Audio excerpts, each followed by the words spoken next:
ਸਤਿ ਸ਼੍ਰੀ ਅਕਾਲ ਦਰਸ਼ਕੋ, ਮੈਂ ਹਾਂ ਤੁਹਾਡਾ ਆਪਣਾ ਹੋਸਟ ਸਤਿੰਦਰ ਸਿੰਘ ਮੀਰਥਲ। ਤੁਸੀਂ ਦੇਖ ਰਹੇ ਹੋ TV 84 ਤੇ ਤੁਹਾਡਾ ਆਪਣਾ ਮਨਪਸੰਦ ਪ੍ਰੋਗਰਾਮ ਇੱਕ ਨਜ਼ਰ।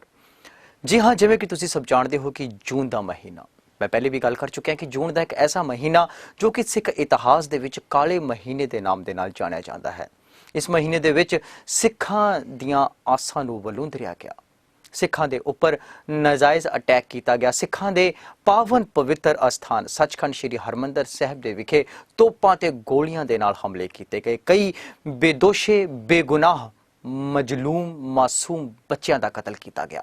ਜੀ ਹਾਂ, ਇੱਕ ਅਜਿਹਾ ਮਹੀਨਾ ਜਿਸ ਮਹੀਨੇ ਦਾ ਜਦੋਂ ਵੀ ਜ਼ਿਕਰ ਆਉਂਦਾ ਹੈ ਤੇ ਕਿਤੇ ਨਾ ਕਿਤੇ ਦਿਲ ਦੇ ਵਿੱਚ ਇੱਕ ਚੀਜ਼ ਜੀ ਉੱਠ ਪੈਂਦੀ ਹੈ।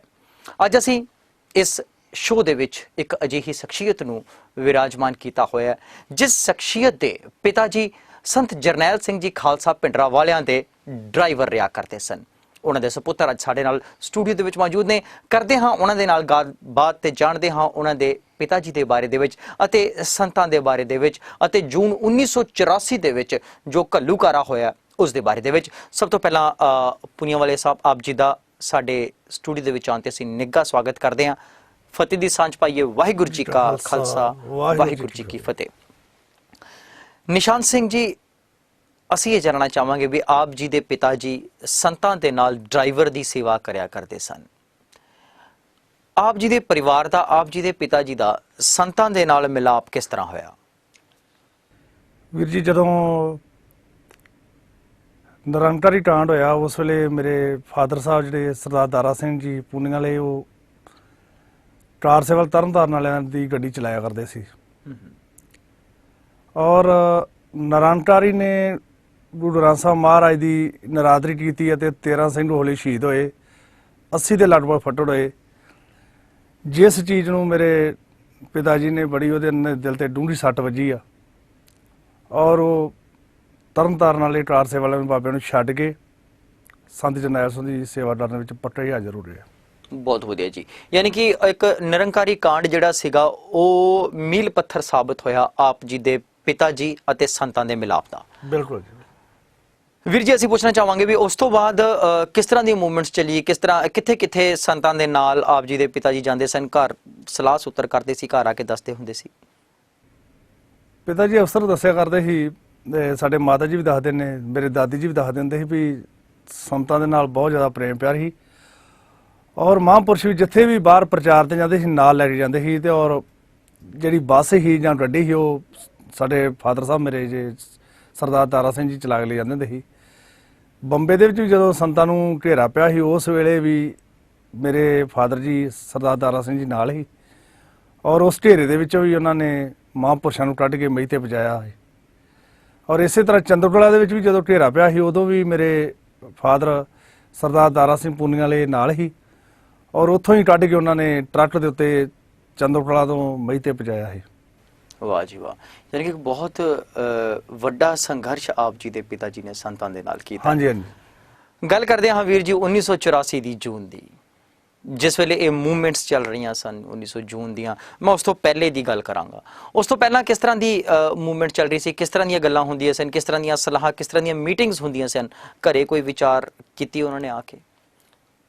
ਉਹਨਾਂ ਦਾ ਜਿਹੜਾ ਜ਼ਿਆਦਾਤਰ ਧਿਆਨ ਜਿਹੜਾ ਸੀ ਵੀ ਜੋ ਸਰਕਾਰ ਇੰਡੀਆ ਗੌਰਮੈਂਟ ਜਿਹੜੀ ਸੀ ਨਾ ਵੀ ਸਿੱਖਾਂ ਦੇ ਨਾਲ ਧੱਕਾ ਕਰਦੀ ਸੀ ਨਾ, ਉਹ ਇੰਨੀ ਜ਼ਿਆਦਾ ਸੋਝੀ ਰੱਖਦੇ ਸੀ, ਇੰਨੇ ਜ਼ਿਆਦਾ ਚਿੰਤਤ ਸੀ ਵੀ ਇਹ ਸਾਡੇ ਨਾਲ ਧੱਕਾ ਹੋ ਰਿਹਾ ਆ ਔਰ ਉਹਨਾਂ ਨੂੰ ਇੱਕੋ ਇੱਕ ਜਿਹੜੀ ਆ ਇਨਸਾਫ ਦੀ ਵੀ ਜਿਹੜੀ ਚਿੰਨ੍ਹ ਸੀ ਨਾ ਵੀ ਉਹ ਸੰਤ ਜਰਨੈਲ ਸਿੰਘ ਦੇਖਦੇ ਵੀ ਉਹ ਇਨਸਾਫ ਜਿਹੜੇ ਸਿੱਖਾਂ ਨੂੰ ਦਵਾ ਸਕਦੇ ਆ ਔਰ ਅਕਸਰ ਸੰਤ ਮਹਾਂਪੁਰਸ਼ਾਂ ਦੀ ਉਹ ਜਿਹੜੀ ਤਾਰੀਫ ਕਰਿਆ ਕਰਦੇ ਸੀ ਤੇ ਉਹਨਾਂ ਦੇ ਨਾਲ ਰਹਿਣਾ ਉਹ ਲੋਚਦੇ ਦਿਨ ਰਾਤ।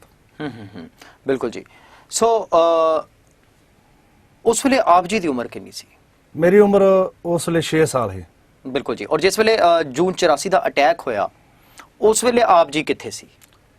ਅਸੀਂ ਉਸ ਵੇਲੇ ਮੈਂ ਤੇ ਮੇਰੇ ਮਾਤਾ ਜੀ, ਇੱਕ ਮੇਰਾ ਛੋਟਾ ਭਾਈ ਬਚਿੱਤਰ ਸਿੰਘ ਜਿਹੜਾ ਦਰਬਾਰ ਸਾਹਿਬ 1984 ਸ਼ਹੀਦ ਹੋ ਗਿਆ ਉਹ ਵੀ ਨਾਲ ਹੀ ਔਰ ਮੇਰੇ ਦਾਦਾ ਜੀ ਵੀ ਨਾਲ ਹੀ।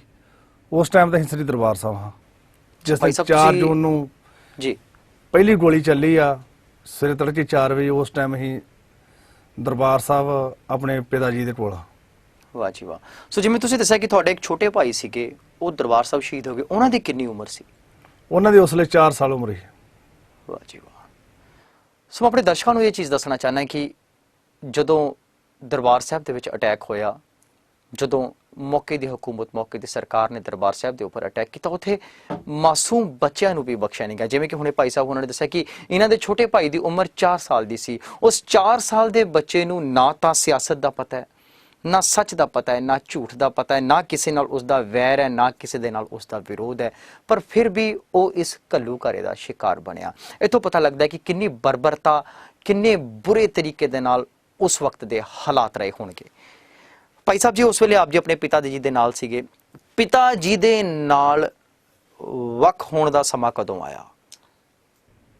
4 ਜੂਨ ਨੂੰ ਕੋਈ ਤਕਰੀਬਨ 3 ਵਜੇ ਮਹਾਂਪੁਰਸ਼ਾਂ ਨੇ ਕਿਹਾ ਵੀ ਜਿੰਨੀਆਂ ਬੀਬੀਆਂ ਨੇ ਤੇ ਜਾਂ ਬਜ਼ੁਰਗ ਨੇ, ਕੋਈ ਤਕਰੀਬਨ 50 ਬੀਬੀਆਂ ਦੇ ਬਜ਼ੁਰਗ ਸੀ, ਜਿਨ੍ਹਾਂ ਨੂੰ ਮਹਾਂਪੁਰਸ਼ਾਂ ਨੇ ਕਿਹਾ ਵੀ ਗਿਆਨੀ ਪੂਰਨ ਸਿੰਘ ਜੀ ਦੇ ਨਾਲ ਤੁਸੀਂ ਉਹਨਾਂ ਦੇ ਘਰ ਵਿੱਚ ਚਲੇ ਜਾਓ।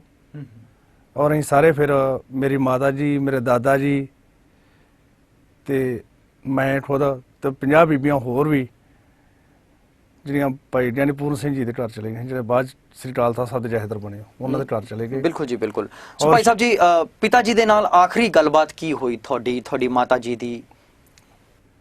ਮਾਤਾ ਜੀ ਨੂੰ ਉਹਨਾਂ ਨੇ ਕਿਹਾ ਵੀ ਜਦੋਂ ਹਾਲਾਤ ਥੋੜੇ ਸਹੀ ਹੋਣਗੇ ਤੁਹਾਨੂੰ ਮੈਂ ਬੁਲਾ ਲਵਾਂਗਾ। ਅਸੀਂ ਉਹਨਾਂ ਦੇ ਕੋਲੋਂ ਜਾਣਾ ਨਹੀਂ ਸੀ ਚਾਹੁੰਦੇ, ਔਰ ਮੈਂ ਖੁਦ ਕਹਿੰਦਾ ਹਾਂ ਵੀ ਮੈਂ ਆਪਣੇ ਪਿਤਾ ਜੀ ਨੂੰ ਕਿਹਾ ਵੀ ਮੈਂ ਤੁਹਾਡੇ ਨਾਲ ਹੀ ਰਹਿਣਾ। ਉਹਨਾਂ ਨੇ ਮੈਨੂੰ ਤੇ ਮਾਤਾ ਜੀ ਨੂੰ ਕਿਹਾ ਵੀ ਤੁਸੀਂ ਜਾਓ ਹੁਣ, ਤੇ ਜਦੋਂ ਹਾਲਾਤ ਥੋੜੇ ਸਹੀ ਹੋ ਗਏ, ਗੋਲੀ ਰੁਕ ਗਈ, ਤੁਹਾਨੂੰ ਮੈਂ ਬੁਲਾ ਲਵਾਂਗਾ। ਲੇਕਿਨ ਗੋਲੀ ਜਿਹੜੀ ਉਹ ਰੁਕੀ ਨਹੀਂ ਗਈ, ਉਹ ਲਗਾਤਾਰ 6 ਜੂਨ ਤੱਕ ਚੱਲਦੀ ਰਹੀ। ਉਹੀ ਸਾਡੀ ਆਖਰੀ ਮੁਲਾਕਾਤ ਸੀ। ਜੀ ਵਾਹ ਜੀ ਵਾਹ। ਸੋ ਕਿੰਨਾ ਦਰਦ ਹੈ, ਕਿੰਨਾ ਸਦਮਾ ਹੈ ਇਸ ਗੱਲ ਦਾ ਕਿ ਆਪਣੇ ਪਰਿਵਾਰ ਤੋਂ ਵਿਛੜ ਜਾਣਾ, ਇੱਕ ਪਰਿਵਾਰ ਦੇ ਮੁਖੀ ਦਾ ਇੱਕ ਇਤਨਾ ਵੱਡਾ ਸਟੈਂਡ ਲੈ ਲੈਣਾ। ਸੋ ਵਾਕਈ ਆਪਣੇ ਆਪ ਦੇ ਵਿੱਚ ਇੱਕ ਬੜੀ ਕੌਮ ਦੇ ਲਈ ਬੜੀ ਫਖਰ ਦੀ ਗੱਲ ਹੈ। ਸੰਤਾਂ ਦੇ ਬਾਰੇ 'ਚ ਜਾਣਨਾ ਚਾਹਾਂਗੇ ਵੀ ਅਕਸਰ ਕਦੇ ਆਪ ਜੀ ਦੇ ਪਿਤਾ ਜੀ ਘਰ ਗੱਲ ਕਰਿਆ ਕਰਦੇ ਸਨ ਸੰਤਾਂ ਦੇ ਸੁਭਾਅ ਦੇ ਬਾਰੇ ਦੇ ਵਿੱਚ? ਸੰਤ ਮਹਾਂਪੁਰਸ਼ ਸੰਤ ਗਿਆਨੀ ਜਰਨੈਲ ਸਿੰਘ ਦੀ ਜਿੰਨੀ ਵੀ ਤਾਰੀਫ ਕੀਤੀ ਜਾਵੇ ਉਨੀ ਥੋੜੀ ਹੈ। ਇੱਕ ਤਾਂ ਨਿਤਨੇਮੀ ਬਹੁਤ ਜ਼ਿਆਦਾ ਸੀ, ਸਾਡੇ ਪਿਤਾ ਜੀ ਦੱਸਦੇ ਸੀ, ਔਰ ਚੱਤੇ ਪੈਰੋਂ ਬਾਣੀ ਪੜ੍ਹਨ ਵਾਲੇ ਸੀ, ਔਰ ਕੌਮ ਦਾ ਇੰਨਾ ਜ਼ਿਆਦਾ ਫਿਕਰ ਸੀ ਵੀ ਉਹਨਾਂ ਨੂੰ ਇਹ ਸੀ ਵੀ ਮੇਰੀ ਜਿਹੜੀ ਕੌਮ ਆ ਧੋਖੇ ਦੇ ਨਾਲ ਗੁਲਾਮ ਹੋ ਗਈ ਹੈ, ਆਜ਼ਾਦ ਹੋਣੀ ਚਾਹੀਦੀ ਆ, ਸਾਨੂੰ ਵੀ ਬਰਾਬਰ ਦੇ ਹੱਕ ਮਿਲਣੇ ਚਾਹੀਦੇ ਆ। ਇਹ ਅਕਸਰ ਮੇਰੇ ਪਿਤਾ ਜੀ ਜਿਹੜੇ ਆ ਉਹ ਘਰੇ ਬੈਠ ਕੇ ਦਾਦਾ ਦਾਦੀ ਦੇ ਨਾਲ ਤੇ ਆਪਣੇ ਭਰਾਵਾਂ ਦੇ ਨਾਲ ਗੱਲ ਕਰਿਆ ਕਰਦੇ ਸੀ। ਬਿਲਕੁਲ ਜੀ, ਬਿਲਕੁਲ। ਸੋ ਭਾਈ ਸਾਹਿਬ ਜੀ, ਆਪਾਂ ਗੱਲ ਕਰਾਂਗੇ, ਇੱਥੇ ਸਾਡੇ ਦਰਸ਼ਕ ਵੀ ਇਹ ਚੀਜ਼ ਜਾਣਨਾ ਚਾਹੁੰਦੇ ਨੇ, ਹਾਲਾਂਕਿ ਕਈ ਸਾਡੇ ਦਰਸ਼ਕ ਜਿਹੜੇ ਨੇ ਇਸ ਚੀਜ਼ ਤੋਂ ਜਾਣੂ ਨਹੀਂ ਨੇ। ਮੈਂ ਉੱਥੋਂ ਉਹਨਾਂ ਦਾ ਧਿਆਨ ਖਿੱਚਣਾ ਚਾਹਾਂਗਾ ਕਿ 1984 ਦੇ ਘੱਲੂਘਾਰੇ ਤੋਂ ਬਾਅਦ ਜਿਹੜੇ ਸਿੰਘ ਅੰਦਰ ਸ਼ਹੀਦ ਹੋ ਗਏ ਉਹ ਇੱਕ ਵੱਖਰੀ ਕਹਾਣੀ ਹੈ। ਉਸ ਤੋਂ ਬਾਅਦ ਜਿਹੜੇ ਸਿੰਘ ਅੰਦਰ ਸ਼ਹੀਦ ਹੋਏ ਨੇ ਜਾਂ ਜਿਹੜੇ ਕੈਦੀ ਬਣੇ ਨੇ, ਬਾਹਰ ਉਹਨਾਂ ਦੇ ਪਰਿਵਾਰ ਦੇ ਉੱਪਰ ਬਹੁਤ ਤਸ਼ੱਦਦ ਹੋਇਆ। ਮੈਂ ਇੱਥੇ ਆਪਣੇ ਦਰਸ਼ਕਾਂ ਦਾ ਧਿਆਨ ਖਿੱਚਣਾ ਚਾਹਾਂਗਾ।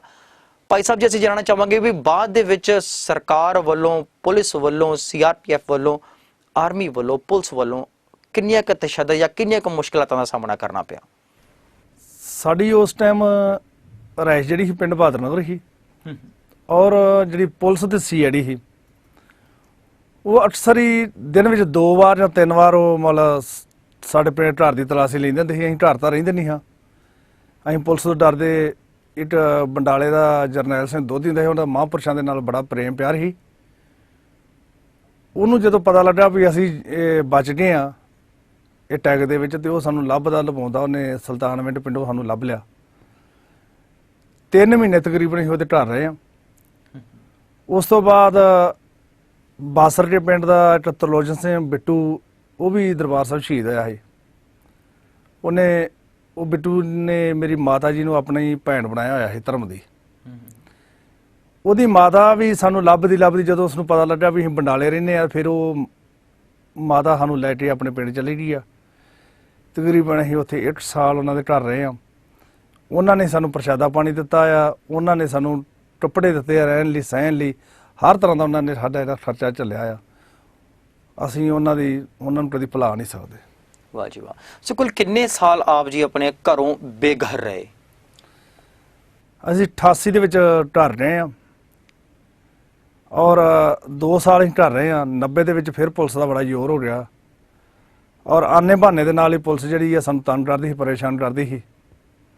ਕਦੀ ਝਬਾਲ ਤੋਂ ਆ ਕੇ ਪੈ ਜਾਂਦੀ ਸੀ, ਕਦੀ ਭਿੱਖੀਵਿੰਡ ਤੋਂ ਆ ਕੇ ਪੈ ਜਾਂਦੇ ਸੀ, ਕਦੀ ਪੱਟੀ ਤੋਂ ਆ ਕੇ ਪੈ ਜਾਂਦੇ ਸੀ, ਕਦੀ ਇੱਥੇ ਅੰਮ੍ਰਿਤਸਰ ਦੇ ਬੀ ਡਿਵੀਜ਼ਨ ਹੈਗਾ ਥਾਣਾ, ਇੱਥੋਂ ਆ ਕੇ ਪੈ ਜਾਂਦੇ ਸੀ। ਫਿਰ ਅਸੀਂ ਉਹ ਢਰ ਛੱਡ ਦਿੱਤਾ ਤੇ ਸਾਨੂੰ ਬਾਬਾ ਠਾਕਰ ਸਿੰਘ ਜੀ ਜਿਹੜੇ ਆ ਉਹ ਸਾਨੂੰ ਮਹਿਤੇ ਆਪਣੇ ਕੋਲ ਲੈ ਗਏ 90 ਦੇ ਵਿੱਚ। ਵਾਹ ਜੀ ਵਾਹ। ਯਾਨੀ ਕਿ ਭਾਈ ਸਾਹਿਬ ਪੂਰੇ 4 ਸਾਲ ਘਰੋਂ ਬਾਹਰ ਰਹਿਣਾ ਇੱਕ ਬੜਾ ਲੰਬਾ ਸਮਾਂ ਹੁੰਦਾ ਹੈ।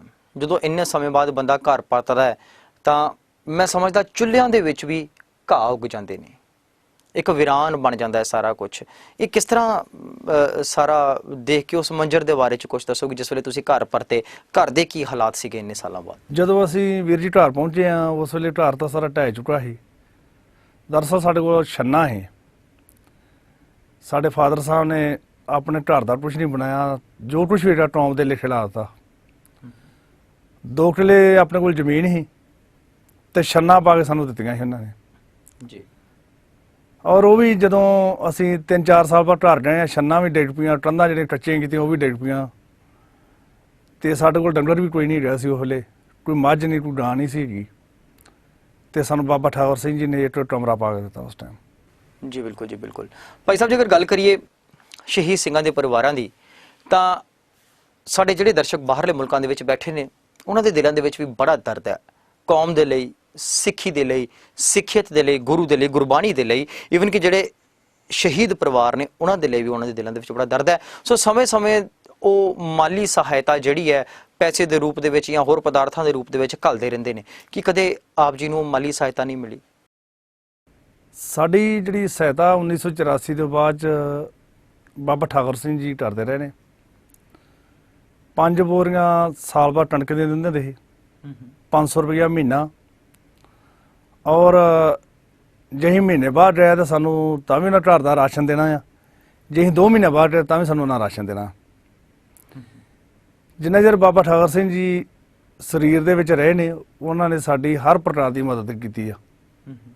ਲੇਕਿਨ ਜਦੋਂ ਸਰੀਰ ਛੱਡ ਗਏ ਨੇ ਉਸ ਤੋਂ ਬਾਅਦ ਸਾਨੂੰ ਮਹਿਤੇ ਵਾਲਿਆਂ ਸਿਆਣਿਆ ਨਹੀਂ ਨਾ, ਉਹਨਾਂ ਨੂੰ ਪਤਾ ਹੀ ਆ ਵੀ ਅਸੀਂ ਇੱਕ ਸਾਡਾ ਜਿਹੜਾ ਪਿਤਾ ਸੀ ਉਹ ਸੰਤ ਜਰਨੈਲ ਸਿੰਘ ਦਾ ਡਰਾਈਵਰ ਸੀ, ਉਹਨਾਂ ਨੂੰ ਇਸ ਬਾਰੇ ਕੁਝ ਵੀ ਪਤਾ ਨਹੀਂ। ਸੋ ਵੇਲਾ ਹੋ ਚੱਲਿਆ ਇੱਕ ਛੋਟੇ ਜਿਹੇ ਬ੍ਰੇਕ ਦਾ, ਛੇਤੀ ਮੁੜਦੇ ਹਾਂ ਛੋਟੇ ਜਿਹੇ ਬ੍ਰੇਕ ਤੋਂ ਬਾਅਦ। ਇੱਕ ਨਜ਼ਰ ਇੱਕ ਨਜ਼ਰ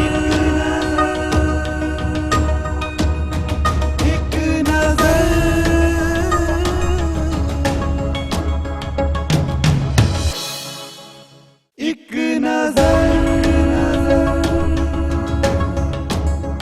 ਇੱਕ ਨਜ਼ਰ ਇੱਕ ਨਜ਼ਰ।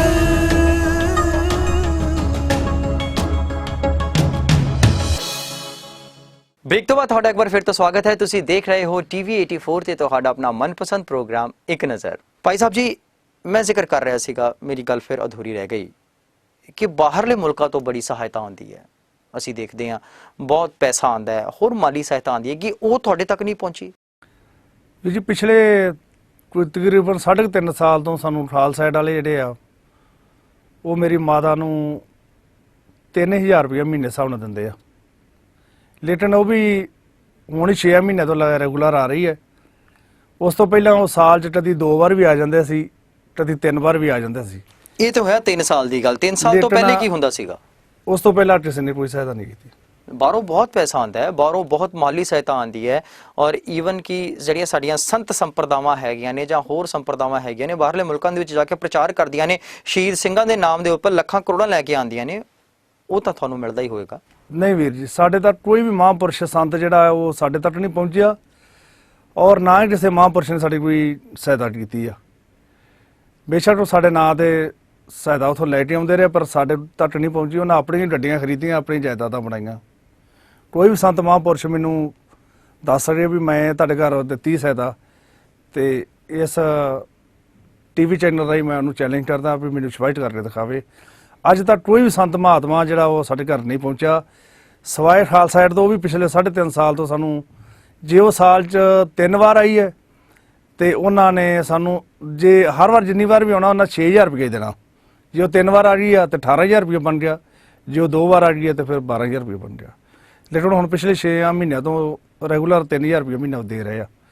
ਔਰ ਮੇਰੇ ਬੱਚਿਆਂ ਦੀ ਪੜ੍ਹਾਈ ਦਾ ਵੀ ਉਹ ਸਾਲ ਦਾ 9000 ਰੁਪਇਆ ਇੱਕ ਬੱਚੇ ਪ੍ਰਤੀ ਦੇ ਰਹੇ ਆ। ਮੇਰੇ 2 ਬੱਚੇ ਆ ਔਰ ਸਾਲ ਦਾ ਉਹ 18000 ਰੁਪਇਆ ਦੇ ਰਹੇ ਆ ਬੱਚਿਆਂ ਦੀ ਪੜ੍ਹਾਈ। ਲੇਕਿਨ ਜਿਹੜੀ ਪੜ੍ਹਾਈ ਉਹ ਬਹੁਤ ਜ਼ਿਆਦਾ ਮਹਿੰਗੀ ਆ। 9000 ਰੁਪਏ ਦੇ ਨਾਲ ਤਾਂ ਹੁਣ ਸਕੂਲ 'ਚ ਦਾਖਲਾ ਵੀ ਨਹੀਂ ਹੁੰਦਾ। ਬਿਲਕੁਲ ਠੀਕ ਹੈ ਜੀ, ਮਹਿੰਗਾਈ ਦਾ ਯੁੱਗ ਹੈ, ਹਰ ਚੀਜ਼ ਮਹਿੰਗੀ ਹੁੰਦੀ ਜਾ ਰਹੀ ਹੈ। ਪਰ ਮੈਂ ਇੱਥੇ ਆਪਣੇ ਦਰਸ਼ਕਾਂ ਦਾ ਧਿਆਨ ਖਿੱਚਣਾ ਚਾਹਾਂਗਾ, ਖਾਲਸਾ ਜੀ ਏਡ ਇੱਕ ਕੈਨੇਡਾ ਦੀ ਕੋਈ ਹੈ ਸੇਵਾ ਸੁਸਾਇਟੀ ਕੈਨੇਡਾ ਦੀ ਹੈ ਜੀ, ਉਸ ਨੇ ਪਿਛਲੇ 1 ਮਹੀਨੇ ਤੋਂ ਮੈਨੂੰ 1 ਮਹੀਨਾ ਹੋ ਗਿਆ 40000 ਰੁਪਏ ਭੇਜਿਆ ਹੈ। ਜੀ ਉਸ ਤੋਂ ਇਲਾਵਾ ਕੋਈ ਸਾਨੂੰ ਸਹਾਇਤਾ ਨਹੀਂ ਆਈ। ਬਿਲਕੁਲ ਜੀ। ਸੋ ਮੈਂ ਆਪਣੇ ਦਰਸ਼ਕਾਂ ਨੂੰ ਦੱਸਣਾ ਚਾਹਨਾ ਖਾਲਸਾ ਏਡ ਦੇ ਬਾਰੇ ਦੇ ਵਿੱਚ। ਖਾਲਸਾ ਏਡ ਇੱਕ ਐਸੀ ਸੰਸਥਾ ਹੈ ਜੋ ਕਿ ਕਿਸੇ ਵੀ ਤਰੀਕੇ ਦੀ ਕੋਈ, ਚਾਹੇ ਕੁਦਰਤੀ ਆਫਤਾ ਹੋਵੇ, ਚਾਹੇ ਕਿਸੇ ਤਰ੍ਹਾਂ ਦਾ ਕੋਈ ਘੱਲੂਘਾਰਾ ਹੋਵੇ, ਚਾਹੇ ਕਿਸੇ ਤਰ੍ਹਾਂ ਦੀ ਕੋਈ ਨਸ਼ਲਕੁਚੀ ਹੋਵੇ, ਜਾਂ ਕੋਈ ਵੀ ਕਿਸੇ ਧਰਮ ਜਾਤੀ ਨੂੰ ਨਹੀਂ ਦੇਖਦੀ, ਬਲਕਿ ਉਹ ਮਾਨਵਤਾ ਦੀ ਸੇਵਾ ਦੇ ਲਈ ਹਮੇਸ਼ਾ ਅੱਗੇ ਆਂਦੀ ਹੈ। ਜਿਵੇਂ ਕਿ ਇਹਨਾਂ ਨੇ ਵੀ ਦੱਸਿਆ ਵੀ ਖਾਲਸਾ ਏਡ ਜਿਹੜੀ ਹੈ ਪਿਛਲੇ 6 ਮਹੀਨੇ ਤੋਂ ਇਹਨਾਂ ਨੂੰ ਰੈਗੂਲਰ ਜਿਹੜੀ ਹੈ 3000 ਪੈਨਸ਼ਨ ਹੈ ਉਹ ਦਿੰਦੀ ਆ ਰਹੀ ਹੈ। ਸੋ ਆਪਣੇ ਆਪ ਦੇ ਵਿੱਚ ਬੜੀ ਵੱਡੀ ਗੱਲ ਹੈ ਔਰ ਮਾਣ ਹੈ, ਸਾਨੂੰ ਫਖਰ ਹੈ ਪੂਰੀ ਕੌਮ ਨੂੰ ਖਾਲਸਾ ਏਡ ਵਰਗੀਆਂ ਸੰਸਥਾਵਾਂ ਦੇ ਉੱਪਰ। ਭਾਈ ਸਾਹਿਬ ਜੀ, ਇਸ ਵੇਲੇ ਕੀ ਹਾਲਾਤ ਨੇ?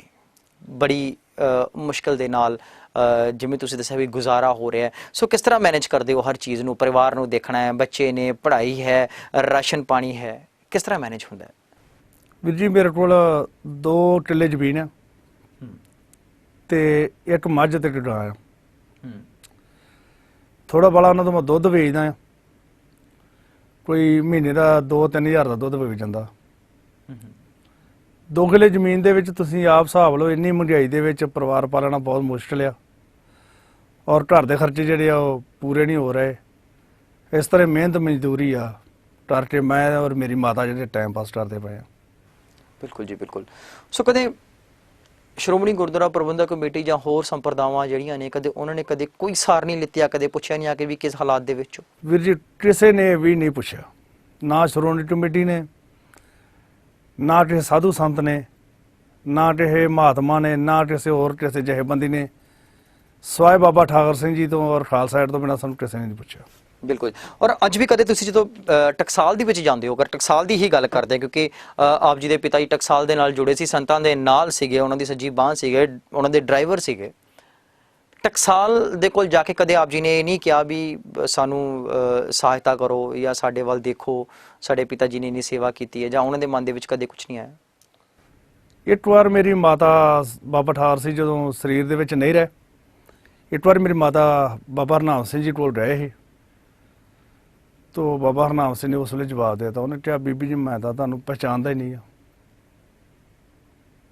ਜੀ। ਉਸ ਤੋਂ ਬਾਅਦ ਅਸੀਂ ਕਦੀ ਟਕਸਾਲ ਦੇ ਜਮੈਤੇ 'ਚ ਨਹੀਂ ਗਏ। ਬਿਲਕੁਲ ਠੀਕ ਹੈ ਜੀ। ਹੋਰ ਕਈ ਸੰਪਰਦਾਵਾਂ ਨੇ ਜਿਹੜੀਆਂ ਕਿ ਸਿੱਖ ਸ਼ਹਾਦਤ ਦੇ ਦਰਦ ਨੂੰ ਆਪਣੇ ਮਨ ਦੇ ਵਿੱਚ ਵਸਾ ਕੇ ਬੈਠੀਆਂ ਹੋਈਆਂ ਨੇ, ਕਦੇ ਉਹਨਾਂ ਤੱਕ ਪਹੁੰਚ ਕਰਨ ਦੀ ਕੋਸ਼ਿਸ਼ ਨਹੀਂ ਕੀਤੀ ਜਾਂ ਉਹਨਾਂ ਨੇ ਤੁਹਾਡੇ ਤੱਕ ਪਹੁੰਚ ਨਹੀਂ ਕੀਤੀ? ਵੀਰ ਜੀ ਦਰਅਸਲ ਅਸੀਂ ਜਿਹੜੇ ਨਾ ਪਛੜੇ ਇਲਾਕੇ ਦੇ ਜੀ, ਸਾਡਾ ਜਿਹੜਾ ਪਿੰਡ ਉਹ ਬਾਰਡਰ ਏਰੀਏ ਤੇ ਆ, ਨਾ ਤਾਂ ਆਪਾਂ ਨੂੰ ਕੋਈ ਬਹੁਤੇ ਜਥੇਬੰਦੀਆਂ ਬਾਰੇ ਪਤਾ ਹੀ ਆ ਔਰ ਨਾ ਕੋਈ ਜਥੇਬੰਦੀ ਆਪਣੇ ਤੱਕ ਪਹੁੰਚੀ ਆ। ਬਿਲਕੁਲ ਠੀਕ ਹੈ। ਇਹ ਜਥੇਬੰਦੀ ਖਾਲਸਾ ਏਡ ਉਹਦੇ ਤੱਕ ਵੀ ਮੈਂ ਪਹੁੰਚ ਨਹੀਂ ਕੀਤੀ। ਉਹਨਾਂ ਨੇ ਆਪ ਪਤਾ ਨਹੀਂ ਕਿੱਥੋਂ ਪਤਾ ਕਰਕੇ ਅੱਜ ਤੋਂ 3.5 ਸਾਲ ਪਹਿਲਾਂ ਜਿਹੜੇ ਉਹ ਸਾਡੇ ਕੋਲ ਪਹੁੰਚੇ ਆ, ਉਹਨਾਂ ਨੇ ਉਹ ਜਿਹੜੇ ਸਹਾਇਤਾ ਜਿਹੜੀ ਮਾਤਾ ਦੀ ਆ 3000 ਰੁਪਇਆ ਲਾਇਆ। ਬਿਲਕੁਲ ਠੀਕ ਹੈ ਜੀ। ਸੋ ਭਾਈ ਸਾਹਿਬ ਜੀ, ਆਉਣ ਵਾਲੇ ਸਮੇਂ ਦੀ ਅਗਰ ਗੱਲ ਕਰੀਏ ਤਾਂ ਹੁਣ ਜਿਹੜਾ ਸਮਾਂ ਚੱਲ ਰਿਹਾ, ਹੁਣ ਪੁਲਿਸ ਵੱਲੋਂ ਕੋਈ ਤਸ਼ੱਦਦ ਤਾਂ ਨਹੀਂ ਹੋ ਰਿਹਾ, ਤੰਗ ਤਾਂ ਨਹੀਂ ਕਰਦੀ? ਨਹੀਂ ਜੀ, ਕਦੇ ਕਦੇ ਕੋਈ CID ਵਾਲਾ ਕੋਈ ਸਾਲ 6 ਮਹੀਨੇ ਬਾਅਦ ਆ ਜਾਂਦਾ, ਉਹ ਪੁੱਛ ਲੈਂਦੇ ਆ ਹੁਣ ਤੁਸੀਂ ਕੀ ਕਾਰੋਬਾਰ ਕਰਦੇ ਪਏ ਜੋ, ਜਾਂ ਤੁਹਾਡੀ ਹੁਣ ਸੋਚ ਕਿਹੋ ਜਿਹੀ ਆ, ਜਾਂ ਤੁਸੀਂ ਪੰਜਾਬ ਦੇ ਹਾਲਾਤ ਕਿਹੋ ਜਿਹੇ ਮਹਿਸੂਸ ਕਰਦੇ ਜੋ, ਜਾਂ ਫਿਰ ਤੁਹਾਡਾ ਗਵਰਨਮੈਂਟ ਬਾਰੇ ਕੀ ਨਜ਼ਰੀਆ ਹੈ। ਲੇਕਿਨ ਆਮ ਤੌਰ ਤੇ ਪੁਲਿਸ ਨਹੀਂ ਹੁੰਦੀ ਹੈ, CID ਵਾਲੇ ਆਉਂਦੇ ਆ। ਬਿਲਕੁਲ ਠੀਕ ਹੈ ਜੀ। ਸੋ ਤੁਹਾਡੇ ਬਾਕੀ ਪਰਿਵਾਰ ਦੀ ਅਗਰ ਗੱਲ ਕਰੀਏ, ਤੁਹਾਡੇ ਜਿਹੜੇ ਹੋਰ ਰਿਸ਼ਤੇਦਾਰ ਸੀਗੇ, ਉਹਨਾਂ ਦੇ ਕੀ ਹਾਲਾਤ ਸੀਗੇ ਉਸ ਵੇਲੇ 1984 ਦੇ ਵਿੱਚ? ਕਿ ਉਹ ਵੀ ਸ਼ਾਮਿਲ ਸੀਗੇ ਇਸ ਮੂਵਮੈਂਟ ਦੇ ਵਿੱਚ, ਜਾਂ ਫਿਰ ਕਿ ਉਹ ਆਪਣੀ ਆਪਣੀ ਜਗ੍ਹਾ ਪਰ ਆਪਣੇ ਕਾਰੋਬਾਰਾਂ ਦੇ ਵਿੱਚ ਰੁੱਝੇ ਹੋਏ ਸੀ? ਨਹੀਂ ਜੀ, ਉਹ 1984 ਵਾਲੀ ਮੂਵਮੈਂਟ ਦੇ ਵਿੱਚ ਸ਼ਾਮਲ ਤਾਂ ਨਹੀਂ ਸੀ, ਲੇਕਿਨ ਸੇਕ ਉਹਨਾਂ ਨੂੰ ਵੀ ਲੱਗਾ ਆ। ਪੁਲਿਸ ਉਹਨਾਂ ਨੂੰ ਬੜਾ ਪਰੇਸ਼ਾਨ ਕਰਦੀ ਰਹੀ, ਤੰਗ ਕਰਦੀ ਰਹੀ ਆ। ਉਹਨਾਂ ਦੇ ਵੀ ਘਰ ਦੇ ਹਾਲਾਤ ਏਡੇ ਨਹੀਂ ਹੈਗੇ ਜਿਹੜੇ ਵੀ ਉਹ ਮੇਰੀ ਸਹਾਇਤਾ ਕਰ ਸਕਦੇ, ਲੇਕਿਨ ਪੁਲਿਸ ਨੇ ਉਹਨਾਂ ਨੂੰ ਬਹੁਤ ਤੰਗ ਕੀਤਾ। ਇਸੇ ਤਸ਼ੱਦਦ ਦੇ ਵਿੱਚ ਮੇਰਾ ਇੱਕ ਚਾਚਾ ਸੀ, ਉਹਦਾ ਨਾਂ ਸ਼ਵੇਰ ਸਿੰਘ ਸੀ, ਅੰਮ੍ਰਿਤਸਰ ਦੇ ਵਿੱਚ ਉਹਦੀ ਡੇਅਰੀ ਸੀ ਦੁੱਧ ਦੀ, ਪ੍ਰਤਾਪ ਨਗਰ ਦੇ ਵਿੱਚ। ਉਹਨੂੰ ਪੁਲਿਸ ਨੇ ਤਸ਼ੱਦਦ ਕੀਤਾ ਤੇ ਉਹਦੀ ਘਰ ਆ ਕੇ ਮੌਤ ਹੋ ਗਈ ਜੀ। ਔਰ ਇਸੇ ਤਰ੍ਹਾਂ ਮੇਰਾ ਦੂਸਰਾ ਚਾਚਾ ਸਰਵਨ ਸਿੰਘ ਸੀ, ਉਹਦਾ ਨਾਂ, ਸਭ ਤੋਂ ਛੋਟਾ ਸੀ ਉਹ। ਉਹਨੂੰ ਵੀ ਪੁਲਿਸ ਨੇ ਬਹੁਤ ਤਸ਼ੱਦਦ ਕੀਤਾ ਵੀ ਤੇਰਾ ਠਾੜਕੂਆਂ ਦੇ ਨਾਲ ਸੰਬੰਧ ਆ, ਤੇਰਾ ਜਥੇਬੰਦੀਆਂ ਨਾਲ ਸੰਬੰਧ ਆ, ਲੇਕਿਨ ਉਹਦਾ ਕਿਸੇ ਨਾਲ ਸੰਬੰਧ ਨਹੀਂ ਸੀ। ਉਹ ਬਿਜਲੀ ਬੋਰਡ ਦੇ ਵਿੱਚ ਮਤਲਬ ਸਰਵਿਸ ਕਰਦਾ ਹੈ। ਉਹ ਵੀ ਇਸੇ ਤਸ਼ੱਦਦ ਦੇ ਨਾਲ ਉਹਦੀ ਜਿਹੜੀ ਆ ਹੁਣ ਪਿਛੇ 2 ਸਾਲ ਹੋਈ ਆ ਮੌਤ ਹੋ ਗਈ, ਉਹਨੂੰ ਅੰਦਰੂਨੀ ਸੱਟਾਂ ਲੱਗੀਆਂ ਹੋਈਆਂ। ਬਿਲਕੁਲ ਜੀ, ਬਿਲਕੁਲ। ਯਾਨੀ ਕਿ ਕਿਤੇ ਨਾ ਕਿਤੇ ਇਹ ਜਿਹੜਾ ਹਾਂ ਸੇਕ ਜ਼ਰੂਰ ਲੱਗਾ, ਸੇਕ ਜਿਹੜਾ ਹੈਗਾ ਇਹ ਆਸੇ-ਪਾਸੇ ਵੀ ਜਿਹੜਾ ਇਹਦਾ ਹਾਂ, ਸੇਕ ਦੀ ਸੇਕ ਲੱਗਾ ਹੈ। ਲੱਗਾ ਜ਼ਰੂਰ ਹੈ। ਔਰ ਖਾਸ ਤੌਰ ਤੇ ਇਹਨਾਂ ਦਿਨਾਂ ਦੇ ਵਿੱਚ ਜਿਹੜੇ ਕੋਈ ਰਿਸ਼ਤੇਦਾਰ ਸੀ ਉਹ ਵੀ ਮੂੰਹ ਮੋੜ ਜਾਂਦੇ ਸੀ ਪੁਲਿਸ ਦਾ ਵੇਖ ਕੇ ਵੀ ਇਹ ਸਾਡੇ ਘਰ ਆਉਣਗੇ ਤੇ ਇਹਨਾਂ ਦੇ ਪਿੱਛੇ ਸਾਨੂੰ ਪੁਲਿਸ ਵੀ ਆ ਕੇ ਪਊਗੀ। ਜੀ ਬਿਲਕੁਲ ਬਿਲਕੁਲ। ਔਰ ਕੋਈ ਵੀਰ ਜੀ ਬੜਾ ਮੁਸ਼ਕਿਲ, ਬਹੁਤ ਜ਼ਿਆਦਾ ਮੁਸ਼ਕਿਲ ਜਿਹੜੇ ਅਸੀਂ ਆਪਣਾ ਟਾਈਮ ਪਾਸ ਕੀਤਾ, ਲੋਕਾਂ ਦੇ ਭਾਂਡੇ ਮਾਂਜ ਕੇ। ਜਿਹੜੀ ਮੇਰੀ ਮਾਤਾ ਹੈ ਉਹ ਲੋਕਾਂ ਦਾ ਗੋਹਾ ਸੁੱਟ ਕੇ ਜਿਹੜਾ ਉਹਨੇ ਲੋਕਾਂ ਦੇ ਭਾਂਡੇ ਮਾਂਜ ਕੇ ਸਾਨੂੰ ਪਾਲਿਆ, ਔਰ ਸਾਨੂੰ ਉਹਨੇ +2 ਤੱਕ ਪੜਾਇਆ। ਇਹ ਹਾਲਾਤ ਸੀ ਸਾਡੇ, ਬਹੁਤ ਮਾੜੇ ਹਾਲਾਤ ਸੀ। ਹੁਣ ਤਾਂ ਚਲੋ ਮਹਾਰਾਜ ਦੇ ਹੱਥ ਵਾਸੀ ਆ। ਬਿਲਕੁਲ ਜੀ ਬਿਲਕੁਲ। ਭਾਈ ਸਾਹਿਬ, ਕਦੇ ਮਨ ਦੇ ਵਿੱਚ ਇਹ ਨਹੀਂ ਆਉਂਦਾ ਕਿ ਪਿਤਾ ਜੀ ਅਗਰ ਉਸ ਮੂਵਮੈਂਟ ਵੱਲ ਨਾ ਜਾਂਦੇ ਤਾਂ ਸ਼ਾਇਦ ਅੱਜ ਕੁਝ ਹਾਲਾਤ ਹੋਰ ਦੇ ਹੋਰ ਹੁੰਦੇ? ਕਦੇ ਪਛਤਾਵਾ ਨਹੀਂ ਹੋਇਆ ਇਸ ਗੱਲ ਦੇ ਉੱਪਰ ਤੁਹਾਨੂੰ? ਕਦੀ ਕਦੀ ਤਾਂ ਆਪਣੇ ਚਾਚੇ ਤਾਇਆਂ ਵੇਲੇ ਵੇਖ ਕੇ ਤਾਂ ਆ ਹੀ ਜਾਂਦਾ ਦਿਲ ਦੇ ਵਿੱਚ, ਜਿਸ ਤਰ੍ਹਾਂ ਉਹਨਾਂ ਤਰੱਕੀ ਕੀਤੀ ਹੋਈ ਆ। ਉਹਨਾਂ ਕੋਠੀਆਂ ਪਾਈਆਂ ਨੇ, ਉਹਨਾਂ ਕੋਲ ਕਾਰਾਂ ਨੇ, ਰਿਸ਼ਤੇਦਾਰਾਂ ਦੇ ਕੋਲ ਕਾਰਾਂ ਨੇ, ਰਿਸ਼ਤੇਦਾਰਾਂ ਕੋਠੀਆਂ ਪਾਈਆਂ ਹੋਈਆਂ। ਤੇ ਆਪਣੇ ਤਾਂ ਅੱਜ ਉਹੀ ਬਾਬਾ ਠਾਕਰ ਸਿੰਘ ਜਿਹੜਾ ਕੋਠਾ ਪਾਇਆ ਤਾਂ ਉਹ ਆ। ਤੇ ਉਸ ਤੋਂ ਬਾਅਦ ਇੱਕ ਕੋਠਾ ਮੈਂ ਆਪ ਪਾਇਆ, 2 ਹੀ ਕੋਠੇ ਤੇ ਜਾਂ 4 ਦੀਵਾਰੀ ਵਾਲੀ ਹੋਈ ਆ। ਜਿਹੜਾ ਮੇਰਾ ਘਰ ਦਾ ਗੇਟ ਆ ਉਹ ਵੀ ਲੱਕੜ ਦਾ ਲੱਗਾ ਹੋਇਆ ਆ। ਯਾਨੀ ਕਿਤੇ ਨਾ ਕਿਤੇ ਮਨ ਦੇ ਵਿੱਚ ਉਹ ਰੋਸ ਜ਼ਰੂਰ ਹੈਗਾ। ਰੋਸ ਹੈ, ਆਉਂਦਾ ਆ ਦਿਲ ਦੇ ਵਿੱਚ ਵੀ ਜੇ ਸਾਡਾ ਪਿਤਾ ਇਹ ਪਾਸੇ ਨਾ ਤੁਰਦਾ ਤੇ ਅੱਜ ਅਸੀਂ ਵੀ ਇਹਨਾਂ ਵਾਂਗੂ ਕੋਠੀਆਂ ਪਾਈਆਂ ਦੀਆਂ, ਕਾਰਾਂ ਦੇ ਸਾਡੇ ਕੋਲ ਵੀ, ਅਸੀਂ ਕੁਛ ਘਰ ਦੇ ਕੋਈ ਚੰਗੀ ਰੋਟੀ ਖਾਂਦੇ। ਸਾਡੇ ਵੀ ਅੱਜ ਇਹ ਹਾਲਾਤ ਨੇ, ਸਾਡੇ ਵੀ ਬੱਚੇ ਕਿ ਚੰਗੇ ਸਕੂਲਾਂ ਦੇ ਵਿੱਚ ਪੜ੍ਹਦੇ, ਅਸੀਂ ਖੁਦ ਵੀ ਕਿਸੇ ਚੰਗੇ ਸਕੂਲਾਂ 'ਚ ਪੜ੍ਹਦੇ, ਲੇਕਿਨ ਉਹਨਾਂ ਦੀ ਕੁਰਬਾਨੀ ਤੇ ਵੀ ਸਾਨੂੰ ਬੜਾ ਮਾਣ ਆ ਜੀ। ਜਦੋਂ ਸਾਨੂੰ ਕੋਈ ਕਹਿੰਦਾ ਨਾ, ਵੇਖੋ ਇਹ ਸ਼ਹੀਦ ਦਾਰਾ ਸਿੰਘ ਦਾ ਲੜਕਾ ਆ ਜਿਹੜਾ ਸੰਤਾਂ ਦਾ ਡਰਾਈਵਰ ਸੀ, ਤੇ ਉਸ ਵੇਲੇ ਜਿਹੜੀ ਹੈ ਨਾ ਕੋਈ ਪੁੱਛ ਨਹੀਂ ਸਕਦਾ, ਇੰਨੀ ਖੁਸ਼ੀ ਹੁੰਦੀ ਹੈ, ਇੰਨਾ ਮਾਣ ਹੁੰਦਾ ਆਪਣੇ ਬਾਪ ਤੇ ਬਿਲਕੁਲ ਜੀ ਵੀ ਉਹਨਾਂ ਨੇ ਆਪਣੀ ਕੌਮ ਵਾਸਤੇ ਕੁਛ ਕੀਤਾ ਆ। ਔਰ ਅੱਜ ਆਪਣੇ ਦਿਲ 'ਚ ਵੀ ਤਮੰਨਾ ਵੀ ਆਪਾਂ ਵੀ ਆਪਣੀ ਕੌਮ ਵਾਸਤੇ ਕੁਛ ਕਰ ਸਕੀਏ, ਲੇਕਿਨ ਸਾਡੇ ਲੀਡਰ ਜਿਹੜੇ ਨੇ ਉਹ ਕੌਮ ਸ਼ੇਰਾਂ ਦੀ ਆ ਔਰ ਗਧੇ ਲੀਡਰ ਆ। ਬਿਲਕੁਲ ਜੀ ਬਿਲकुल। ਸੋ ਭਾਈ ਸਾਹਿਬ ਜੀ, ਸਮਾਂ ਜਿਹੜਾ ਹੈ ਉਹ ਤੇਜ਼ ਰਫ਼ਤਾਰ ਨਾਲ ਚੱਲ ਰਿਹਾ, ਪਰ ਫਿਰ ਵੀ ਜਾਂਦੇ ਜਾਂਦੇ ਮੈਂ ਚਾਹਾਂਗਾ ਵੀ ਕੋਈ ਇੱਕ ਮੈਸੇਜ ਜਿਹੜਾ ਹੈ ਉਹ ਤੁਸੀਂ ਕੌਮ ਦੇ ਲਈ ਜ਼ਰੂਰ ਦਿਓ। ਖਾਲਸਾ ਜੀ, ਮੇਰੀ ਇੱਕ ਬੇਨਤੀ ਆ, ਜੇ ਆਪਾਂ ਸ਼ਹੀਦ ਪਰਿਵਾਰਾਂ ਨੂੰ ਸਾਂਭਿਆ ਨਾ, ਉਹਨਾਂ ਦੇ ਆਂਢ ਗੁਆਂਢ ਦੇ ਵਿੱਚੋਂ, ਉਹਨਾਂ ਦੇ ਪਿੰਡ ਦੇ ਵਿੱਚੋਂ ਕੋਈ ਕੱਲ ਨੂੰ ਕੌਮ ਵਾਸਤੇ ਸ਼ਹੀਦ ਹੋਣ ਲਈ ਤਿਆਰ ਨਹੀਂ ਹੋਵੇਗਾ। ਉਹ ਸੋਚੇਗਾ ਫਲਾਨਾ ਸਿੰਘ ਦੇ ਬੱਚੇ ਰੋਲ ਰਹੇ ਆ ਜਾਂ ਸ਼ਹੀਦ ਦਾਰਾ ਸਿੰਘ ਦੇ ਬੱਚੇ ਰੋਲ ਰਹੇ ਆ, ਤੇ ਅੱਜ ਮੈਂ ਆਪਣੀ ਕੌਮ ਵਾਸਤੇ ਸ਼ਹੀਦ ਹੋਇਆ ਤੇ ਮੇਰੇ ਬੱਚੇ ਵੀ ਰੋਲਣਗੇ, ਮੇਰੇ ਬੱਚੇ ਨੂੰ ਕਿਸੇ ਨੇ ਰੋਟੀ ਨਹੀਂ ਦੇਣੀ। ਇਹ ਜਿਹੜੀ ਸੋਚ ਆ ਹਰ ਸਿੱਖ ਦੇ ਅੰਦਰ ਵੜ ਜੇਗੀ, ਔਰ ਕੌਮ ਵਾਸਤੇ ਕੋਈ ਸ਼ਹੀਦ ਨਹੀਂ ਹੋਵੇਗਾ। ਕੌਮ ਦੀ ਜਿਹੜੀ ਬਹੁਤ ਬੇਕਦਰੀ ਹੋਵੇਗੀ, ਜਿਸ ਤਰ੍ਹਾਂ ਅੱਜ ਹੋ ਰਹੀ ਹੈ। ਜੇ ਆਪਾਂ ਸ਼ਹੀਦ ਪਰਿਵਾਰਾਂ ਨੂੰ ਸਾਂਭਾਂਗੇ ਨਾ, ਉਹਨਾਂ ਦੇ ਬੱਚਿਆਂ ਨੂੰ ਪੜ੍ਹਾਵਾਂਗੇ, ਤਾਂ ਨੌਜਵਾਨ ਵੀ ਸੋਚਣਗੇ ਵੀ ਅਸੀਂ ਸ਼ਹੀਦ ਹੋ ਜਾਵਾਂਗੇ ਤੇ ਸਾਡੇ ਪਰਿਵਾਰ ਨੂੰ ਕੋਈ ਮੁਸ਼ਕਲ ਨਹੀਂ ਆਊਗੀ, ਸਾਡੀ ਕੌਮ ਸਾਡੇ ਪਰਿਵਾਰ ਨੂੰ ਸਾਂਭ ਸਕਦੀ ਆ। ਇਸ ਮੈਸੇਜ ਨੂੰ ਜਿਹੜਾ ਵੀ ਹੋਰ ਵੀ ਲੋਕਾਂ ਨੂੰ ਸਮਝਾਓ, ਦੱਸੋ ਵੀ ਜੇ ਆਪਾਂ ਪਰਿਵਾਰਾਂ ਨੂੰ ਸਾਂਭਾਂਗੇ ਤਾਂ ਫਿਰ ਨੌਜਵਾਨ ਜਿਹੜੇ ਆ ਕੁਰਬਾਨੀ ਕਰਨ ਤੋਂ ਪਿੱਛੇ ਨਹੀਂ ਹਟਣਗੇ। ਜੇ ਆਪਾਂ ਪਰਿਵਾਰ ਨਾਲ ਸਾਂਭੇ ਤਾਂ ਇਹ ਕੌਮ ਜਿਹੜੀ ਹੌਲੀ ਹੌਲੀ ਮਿਟ ਜਾਏਗੀ। ਸੋ ਬੜੀ ਵਿਚਿੱਤਰ ਗੱਲ ਹੈ, ਜਿਹੜੇ ਆਪਣੇ ਦਿਲਾਂ ਦੇ ਵਿੱਚ ਕੌਮ ਦੇ ਪ੍ਰਤੀ ਦਰਦ ਛੁਪਾਈ ਬੈਠੇ ਨੇ, ਜਿਹੜੇ ਕੌਮ ਦੇ ਲਈ ਸ਼ਹੀਦ ਹੁੰਦੇ ਨੇ, ਕੌਮ ਦੇ ਲਈ ਮਰ ਮਿਟਣ ਦੀ ਕਸਮਾਂ ਖਾਂਦੇ ਨੇ, ਔਰ ਮਰਦੇ ਵੀ ਨੇ ਤੇ ਮਿਟਦੇ ਵੀ ਨੇ, ਪਰ ਪਿੱਛੇ ਉਹਨਾਂ ਦਾ ਪਰਿਵਾਰ ਜਿਹੜਾ ਉਹ ਜਿੱਲਤ ਦੀ ਅਤੇ ਗੁਰਬਤ ਦੀ ਜ਼ਿੰਦਗੀ ਬਤੀਤ ਕਰਦਾ ਹੈ। ਜੇਕਰ ਇਸ ਤਰ੍ਹਾਂ ਹੀ ਹਾਲਾਤ ਚੱਲਦੇ ਰਹੇ ਤਾਂ ਫਿਰ ਸਾਡੀ ਕੌਮ ਦੇ ਵਿੱਚ ਸ਼ਹੀਦ ਹੋਣ ਵਾਲੇ ਸ਼ਹੀਦਾਂ ਦੀ ਬਹੁਤ ਕਮੀ ਆ ਜਾਏਗੀ। ਸੋ ਅੱਜ ਲੋੜ ਹੈ ਸਾਨੂੰ ਇਹਨਾਂ ਪਰਿਵਾਰਾਂ ਨੂੰ ਸੰਭਾਲਣ ਦੀ, ਇਹਨਾਂ ਪਰਿਵਾਰਾਂ ਦੀ ਸਾਰ ਲੈਣ ਦੀ, ਇਹਨਾਂ ਪਰਿਵਾਰਾਂ ਦੀ ਲੋੜਾਂ ਪੂਰੀਆਂ ਕਰਨ ਦੀਆਂ। ਆਖਿਰ ਇਹ ਵੀ ਪਰਿਵਾਰ ਵਾਲੇ ਨੇ, ਇਹ ਵੀ ਬੱਚੇ ਵਾਲੇ ਨੇ, ਇਹਨਾਂ ਦੇ ਬੱਚਿਆਂ ਨੂੰ, ਇਹਨਾਂ ਦੇ ਪਰਿਵਾਰ ਨੂੰ ਵੀ ਹਰ ਲੋੜੀਂਦੀ ਚੀਜ਼ ਦੀ ਜ਼ਰੂਰਤ ਹੈ। ਸੋ ਆਓ ਯਤਨ ਕਰੀਏ, ਯਤਨਸ਼ੀਲ ਹੋਈਏ, ਅਸੀਂ ਆਪਣੇ ਕੌਮ ਦੇ ਸ਼ਹੀਦਾਂ ਦੇ ਪਰਿਵਾਰਾਂ ਨੂੰ ਸੰਭਾਲੀਏ ਤਾਂ ਜੋ ਆਉਣ ਵਾਲੀ ਪੀੜ੍ਹੀ ਹੈ ਉਹ ਸਤਰਕ ਹੋ ਸਕੇ, ਕੌਮ ਦੇ ਪ੍ਰਤੀ ਉਹਨਾਂ ਦੇ ਅੰਦਰ ਵੀ ਇੱਕ ਜਜ਼ਬਾ ਪੈਦਾ ਹੋ ਸਕੇ। ਸੋ ਭਾਈ ਸਾਹਿਬ ਜੀ, ਆਪ ਜੀ ਸਾਡੇ ਸਟੂਡੀਓ ਦੇ ਵਿੱਚ ਆਏ, ਆਪ ਜੀ ਨੇ ਇੱਥੇ ਆ ਕਰਕੇ ਸਾਡੇ ਨਾਲ ਆਪਣਾ ਦੁੱਖ ਸਾਂਝਾ ਕੀਤਾ ਔਰ ਪਿਤਾ ਜੀ ਦੀ ਸ਼ਹਾਦਤ ਦੇ ਬਾਰੇ ਦੇ ਵਿੱਚ ਸਾਡੇ ਨਾਲ ਜਿਹੜੀ ਵਿਚਾਰਧਾਰਾ ਜਿਹੜੀ ਹੈ ਸਾਂਝੀ ਕੀਤੀ। ਆਪ ਜੀ ਦਾ ਬਹੁਤ ਬਹੁਤ ਧੰਨਵਾਦ ਹੈ ਜੀ। ਫਤਿਹ ਦੀ ਸਾਂਝ ਪਾਈਏ ਜੀ। ਵਾਹਿਗੁਰੂ ਜੀ ਕਾ ਖਾਲਸਾ, ਵਾਹਿਗੁਰੂ ਜੀ ਕੀ ਫਤਿਹ। ਇੱਕ ਨਜ਼ਰ, ਇੱਕ ਨਜ਼ਰ